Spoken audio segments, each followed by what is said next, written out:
বন্ধুরা সবাই কেমন আছো? আশা করি সবাই খুব ভালো আছো। আর আজকের আমার বর মাছ নিয়ে চলে এসেছে। এই দেখো এত লোটে মাছ নিয়ে সকালবেলা চলে এসেছে সকাল সকাল। তো কী করবো সেই জন্যে চলো ঠিক করলাম লোটে মাছের তরকারি করবো। তো এত বড় বড় লোটে মাছগুলো অনেকটা প্রায় 1-1.5 কেজি কাছাকাছি যেটা সম্ভব। এই দেখো মোটা মোটা বেশ অনেক বড় বড় আর মোটা মোটা। তো ভাবছি চলো টক করে কেটে নেওয়া যাক। ফ্রেশ আর টাটকা লোটে মাছ আমি এইভাবে ফার্স্টে বটি দিয়ে চটজলদি কেটে নেবো। এর মাথাগুলো রাখবো না, কারণ মাথাগুলো রাখলে অতটা ভালো লাগে না।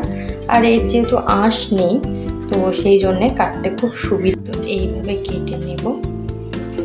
এই সবটা বেরিয়ে গেল। আর এই 2 পিস করে নেব যেহেতু অনেকটাই বড়। এরকম করে চটজলদি অনেকগুলোই কেটে নেব। মাছ কাটা হয়ে গেছে, এবারে আমি এগুলোকে ধুয়ে নেব। আর ধোয়ার পরে কি করছি তোমাদেরকে দেখাবো। এখন আমার মশলাটা পুরো রেডি। পেঁয়াজ, কাঁচা লঙ্কা, রসুন, আদা একটু পেস্ট করে নেব। আর একটু ঝাল ঝাল করবো বলে লঙ্কাটা একটু বেশি দিয়ে দিয়েছি। বাটা প্রায় কমপ্লিট হয়ে গেছে। দেখুন পুরো কমপ্লিট হয়ে গেছে মশলাটা। সর্ষের তেল দিয়ে দেবো। সর্ষের তেলটা একটু বেশি করে দেবো যেহেতু মাছটা অনেকটাই, একটু বেশি করেই দেবো।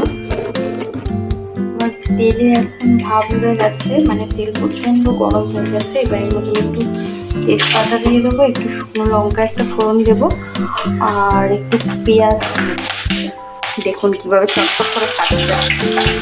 পেঁয়াজটা দিয়ে লাল লাল করে ভাজা হয়ে গেছে। এর মধ্যে আমি মশলাটা দিয়ে দেবো। মশলাটা যেটা বেটেছিলাম সব কিছু দিয়ে এটা দিয়ে দেবো। বেশ অনেকটাই মশলা দিয়ে নাড়বো। একটু মিক্স করে নিলে এটা মানে ভাজা ভাজা হয়ে যাবে। মশলাটা ভাজা গেছে, এখন এরকম হয়ে গেছে। এর মধ্যে এখন আমি লঙ্কা, হলুদ, একটু গুঁড়ো লঙ্কা অল্প দেবো, একটু হলুদ দেবো, আর একটু কাশ্মীরি লঙ্কা দেবো যেহেতু অনেকটা গুঁড়ো লঙ্কা দেওয়া হয়ে গেছে, এই কাঁচা লঙ্কা দেওয়া হয়ে গেছে। একটু তেলটা ছেড়ে ছেড়ে আসছিল। মশলাটা কষতে কষতে মশলা দিয়ে তেল ছাড়বে যখন, তখন বুঝতে হবে যে তরকারিটা মানে মশলাটা কষা হয়ে গেছে। যেহেতু মাছটা দিয়ে দেবো। আর মাছে কিন্তু আমি কোনো লবণ দিইনি, হলুদ দিইনি, কিছু দিইনি। এই যে কাঁচা মাছটা আমি দিয়ে দিলাম এইভাবে। আঁচটাকে কমিয়ে দিয়ে চাপা দিয়ে দেবো যেহেতু মাছগুলো আমার একটু গোটা গোটা চাই।